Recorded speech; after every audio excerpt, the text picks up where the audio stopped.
ሰላም የተወደዳችሁ የኢርሳት ቴሌቪዥን ተከታታዮች፣ ለዛሬ ሐምሌ 15 ቀን 2026 የተሰናዱ የረፋድ ዜናዎችን ወደ እናንተ ማድረስ እንጀምራለን። እንድትከታተሉን በአክብሮት እንጠይቃለን። አበይት ነጥቦቹን በቅድሚያ ህወሓት ዳግም ያቋቋመው የትግራይ ክልላዊ መንግስት ሀገራዊ የምክክር መድረኩን ውድቅ በማድረግ በሂደቱ ላይ እንደማይሳተፍ አስታወቀ። የህግ የበላይነት በመጣሱ ጠበቆች የይግባኝ አቤቱታ እያሰሙ ነው። የሱዳን ጦር በአል ኡበይድ አቅራቢያ ቻይና ሰራሽ ድሮን መቶ መጣሉን አስታወቀ። መካከለኛው ምስራቅ እየታመሰ ነው ተባለ። ድሮኖች በቻይና የግብርና ምርታማነትን እየቀየሩ መሆናቸው ተገለጸ። ስፔን ፈረንሳይን አሸንፋ ለፍጻሜ አለፈች። ፊፋ በነገው የአርጀንቲናና የእንግሊዝ ጨዋታ የራሱን ህግ ለመጣስ ተገደደ። ወደ ዝርዝር ዜናዎች እናልፋለን። ከኛ ጋር ቆዩ። ህወሓት ዳግም ያቋቋመው የትግራይ ክልላዊ መንግስት ሀገራዊ የምክክር መድረኩን ውድቅ በማድረግ በሂደቱ ላይ እንደማይሳተፍ አስታወቀ። በህዝባዊ ወያነ ሓርነት ትግራይ ህወሓት ዳግም የተቋቋመው የትግራይ ክልላዊ መንግስት እየተካሄደ ያለውን ሀገራዊ የምክክር ሂደት ውድቅ ማድረጉን ያስታወቀ ሲሆን ተቀባይነት የሌለው ሲል በገለጸው የውይይት መድረክ ላይ የክልሉ መንግስትም ሆነ የትግራይ ህዝብ አልተወከለም ብለዋል። የትግራይ ኮሚኒኬሽን ጉዳዮች ቢሮ ትናንት ባወጣው መግለጫ መድረኩ የትግራይ ህዝብ የሚጋፈጣቸውን መሰረታዊ ጥያቄዎች መመለስ አልቻለም በሚል አስተዳደሩ በሀገራዊ የምክክር ሂደቱ ላይ እንደማይሳተፍ አስታውቋል። ቢሮ በጠቅላይ ሚኒስትር አብይ አህመድ የሚመራው የፌዴራል መንግስት የፕሪቶሪያውን የሰላም ስምምነት ቁልፍ ድንጋጌዎች ተግባራዊ አላደረገም ሲል የከሰሰ ሲሆን የተኩስ አቁም ስምምነቱ ቢፈረምም ትግራይ አሁንም ከባድ ሰብአዊ፣ ፖለቲካዊና የደህንነት ተግዳሮቶች እየገጠሟት ይገኛል ብለዋል። በዶክተር አብይ አህመድ የሚመራው ብልጽግና ፓርቲ ሀገራዊ ምክክሩ ለማካሄድ ሽርጉድ እያለ ቢገኝም ፍትሃዊ፣ ዲሞክራሲያዊና አሳታፊ ሊሆን እንደማይችል ብዙዎች ግምታቸውን እንደሚያስቀምጡ ዘገባዎች ያስረዳሉ። የህግ የበላይነት በመጣሱ ጠበቆች የይግባኝ አቤቱታ እያሰሙ ነው። የታዋቂው ድምፃዊ ቴዲ አፍሮ ረጅም ጊዜ ወዳጁ ያሲን ላይ የተጣለው የዋስትና እገዳ በመቃወም ጠበቆቹ ለፌዴራል ጠቅላይ ፍርድ ቤት የይግባኝ አቤቱታ ማቅረቡ ተሰማ። የፌዴራል ፖሊስ የየሱፍ ያሲንንና የአርቲስቱ ስራ አስኪያጅ ማህሌት ወይም ሀና ሰለሞንን በተለያዩ ከባድ ወንጀሎች ጠርጥሮ በቁጥጥር ስር አውሏቸው የነበረ ሲሆን ባለፈው ወር የምርመራ መዝገቡን ሙሉ በሙሉ አጠናቆ ለአቃቤ ህግ ማስረከቡና አቃቤ ህግም በሁለቱ ተጠርጣሪዎች ላይ ይፋዊ ክስ መመስረቱ የዜና አውታሮች መዘገቡን ይታወሳል። ይህንን የክስ መዝገብ ሲመለከት የቆየው የፌዴራል ከፍተኛ ፍርድ ቤት በቅርቡ በሰጠው ውሳኔ ሁለተኛዋ ተከሳሽ ማህሌት ወይም ሀና ሰለሞን በ1.5 ሚሊዮን ብር ዋስትና ከእስር ተለቃ ክሷን በውጭ ሆኗ እንድትከታተል የፈቀደ ቢሆንም የሱፍ ያሲንን የዋስትና ጥያቄ ግን ፍርድ ቤቱ ሳይቀበል ቀርቷል። የአንዱን ተከሳሽ የዋስትና መብት ፈቅዶ የሌላኛው መከልከል በህግ ባለሙያዎችና በታዛቢዎች ዘንድ የተለያዩ ጥያቄዎችን ያስነሳ ሲሆን የተከሳሹ ጠበቆችም ይህንን የከፍተኛውን ፍርድ ቤት ውሳኔ በመቃወም ደንበኛቸውን በውጭ ሆኖ የመከራከር መብቱ ሊከበርለት ይገባል በሚል በትናንትናው ዕለት ጉዳዩን ለጠቅላይ ፍርድ ቤቱ በይግባኝ መልክ አቅርበዋል። ይህ የየሱፍ ያሲን የይግባኝ አቤቱታ የቀረበለት የፌዴራል ጠቅላይ ፍርድ ቤት ሁለተኛ ወንጀል ችሎትም የቀረበው አቤቱታ የይግባኝ ክርክር ለማስጀመር ያስቀድማል ወይስ አያስቀድምም የሚለውን ነጥብ መርምሮ ውሳኔ ለመስጠት የፊታችን ሐምሌ 23 2026 ቀን ተለዋጭ ቀጠሮ ሰጥቷል። በአሁኑ ወቅት በአቃቤ ህግ የተመሰረተው ክስ ይዘትና የፍርድ ቤቱ የዋስትና አሰጣጥ ሚዛናዊነት ከፍተኛ ትኩረትን የሳበ ሲሆን የጠቅላይ ፍርድ ቤቱ የሐምሌ 23 ውሳኔ የየሱፍን ቀጣይ የህግ ጣፋንታ የሚወስን በመሆኑ በጉጉት እየተጠበቀ ይገኛል። በኢትዮጵያ ዶክተር አብይ አህመድ ወደ ስልጣን ማማ ከመምጣታቸው ጋር ተያይዞ የህግ የበላይነት በእጅጉ መዳከሙንና ደብዛው እየጠፋ መሆኑን ተንታኞችና የተለያዩ የሀገሪቱ ዜጎች ይገልጻሉ።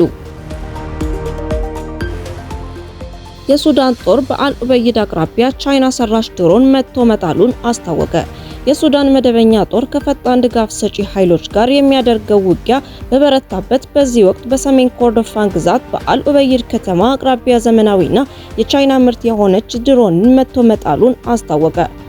ጦሩ በአንድ ወር ውስጥ ተመሳሳይ የድሮን ምርት መቶ ሲጥል የአሁኑ ለሶስተኛ ጊዜ መሆኑን ተመልክቷል። የሱዳን መከላከያ ትናንት ሰኞ ባወጣው መግለጫ የአየር መከላከያ ስርዓቱ FH-95 የተሰኘች ስልታዊ ድሮን ከአል ኡበይድ በስተሰሜን ምዕራብ አቅራቢያ መቶ መጣሉን ገልጿል። ወታደራዊ ተቋሙ ድሮኗን የጠላት ሰው አልባ አውሮፕላን ሲል የገለጻት ሲሆን ስለ ኦፕሬሽኑ ዝርዝር ሁኔታ ግን ተጨማሪ ማብራሪያ አልሰጠም። እንደ ሱዳን ጦር ገለጻ ይህ በአንድ ወር ውስጥ የተመታች ሶስተኛዋ የኤፍጂ-95 ድሮን ናት። የመጀመሪያዋ ድሮን በሰኔ 25 ቀን በዋይት ናይል ግዛት በቴንደልቲ አካባቢ የተመታች ሲሆን ሌላኛዋ ደግሞ በሚቀጥለው ሳምንት ካርቱምና ሰሜን ኮርዶፋን በሚያገናኘው አውራ ጎዳና ላይ መመታቷን ጦሩ አስታውቋል። ይህች ኤፍጂ-95 የተሰኘችው ድሮን በቻይና የተመረተች መካከለኛው ከፍታ ላይ ለረጅም ሰዓታት መብረር የምትችልና ለኤሌክትሮኒክስ ውጊያ እንዲሁም ትክክለኛ ኢላማን ለማጥቃት የምታገለግል ናት። የሱዳን ጦር እንዳለው ከሆነ የፈጣን ድጋፍ ሰጪ ኃይል ድሮኗን ስልታዊ በሆነ መሰረተ ልማቶች ላይ ጥቃት ለመዘንዘርና ለረጅም ርቀት ኦፕሬሽን እየተጠቀመባት ይገኛል። ጦሩ አክሎም በአርኤስኤፍ በካርቱም በዋይት ናይል እና በሰሜን ኮርዶፋን የሚገኙ የነዳጅ ማከማቻዎችን፣ የኃይል ማከማቻዎችንና የሲቪል መሰረተ ልማቶችን ለመምታት ድሮኖችን ጥቅም ላይ ያዋለ መሆኑን ከሷል። የሱዳን ጦር ታጣቂ ቡድኑ በስትራቴጂካዊቷ ከተማ አልኡበይድ ዙሪያ ኃይሉን እየሰበሰበ መሆኑ ደግሞ በአካባቢው ላይ የከፋ ግጭት ሊቀሰቀስ ይችላል የሚል ስጋትን ፈጥሯል ብሏል።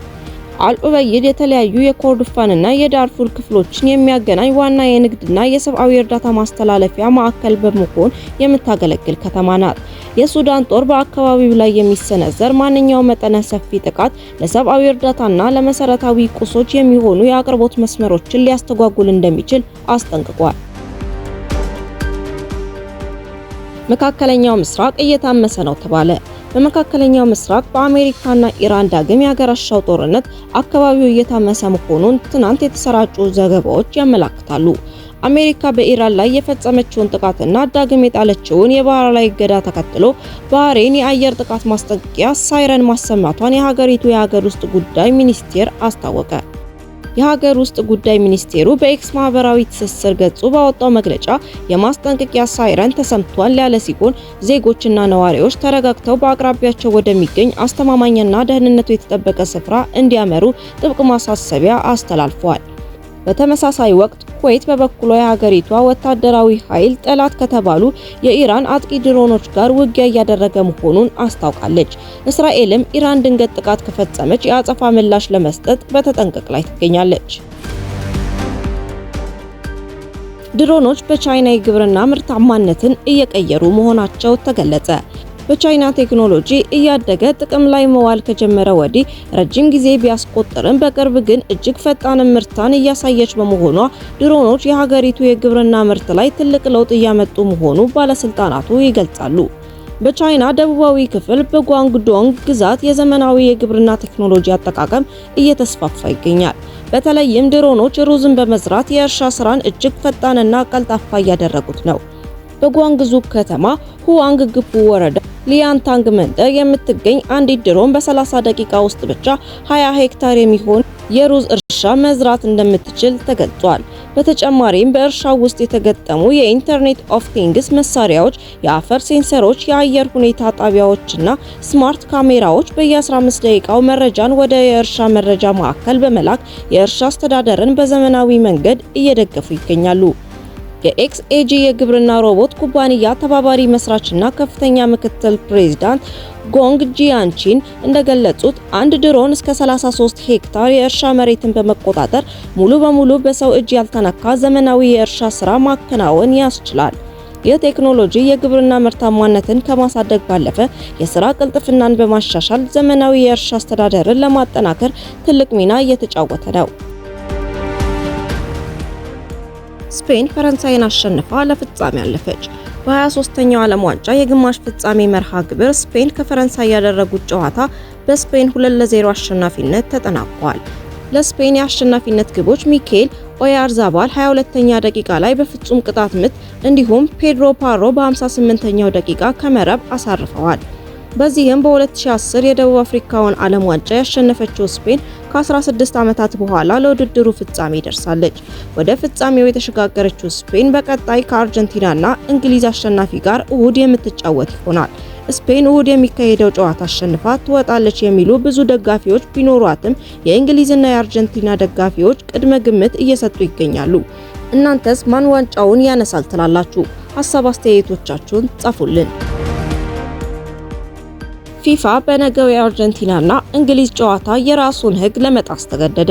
ነገ ሮብ በአትላንታ በሚገኘው መርሴዴስ ቤንዝ ስታዲየም የግማሽ ፍጻሜ ግጥሚያ ፊፋ ራሱ ያወጣውን ሕግ ሊጥስ መሆኑን ዘሚረር የተሰኘ ጋዜጣ ዘግቧል። እንደ ዘገባው በአሜሪካ፣ ሜክሲኮና ካናዳ በሚካሄደው የ2026 ዓለም ዋንጫ ፊፋ ጥብቅ የብራንድና የማስታወቂያ ደንቦችን አውጥቷል። በዚህ መሰረት ከውድድሩ በፊት ጨዋታው የሚካሄዱት ስታዲየሞች ማስታወቂያዎችን በተመለከተ ምን ማድረግ እንዳለባቸው የሚገልጽ ዝርዝር ልኳል። ከነዚህ ስታዲየሞች አንዱ መርሴዴስ ቤንዝ ስታዲየም በመሆኑ ስያሜው ወደ አትላንታ ስታዲየምነት የተቀየረ ከመሆኑም በላይ በስታዲየሙ ውስጥ የሚገኙት አርማዎች፣ ፊደላትና ባጆች በሙሉ እንዲሸፈኑ ተደርገዋል። ይሁን እንጂ ፊፋ በስታዲየሙ ጣሪያ ላይ የተቀመጠውን ግዙፍ የመርሴዴስ አርማ እንዲሸፍን ያደረገው ጥረት ሊሳካ አልቻለም። እንደ ዘገባው የፊፋ መሐንዲሶች በስፍራው ተገኝተው አርማው የሚሸፈንበትን ሁኔታ ያጠኑ ሲሆን በውጤቱም በስታዲየሙ ላይ ጉዳት ሳያደርስ አርማውን ለመሸፈን እንደማይቻል የሚገልጽ ሪፖርት አቅርበዋል። በስታዲየሙ ጣሪያ መርሴዴስ 8 ግዙፍ የብረት ቅጠሎችን ያስቀመጠ ሲሆን እያንዳንዳቸው 500 ቶን የሚመዝኑና 220 ጫማ የሚረዝሙ ናቸው። ማስታወቂያው በተለይ ጎልቶ የሚታየው የስታዲየሙ ጣሪያ ሲዘጋ ሲሆን አሁን ባለው የአየር ጸባይ ደግሞ ስታዲየሙ ዝግ መሆን ይኖርበታል። ይህ በግልጽ ፊፋ ያወጣውን ደንብ የሚጥስ ቢሆንም ከተፈጠረው ሁኔታ አንጻር ስታዲየሙ በልዩ ሁኔታ ጨዋታውን እንዲያስተናግድ የተፈቀደለት መሆኑን ዘገባው ያመለክታል።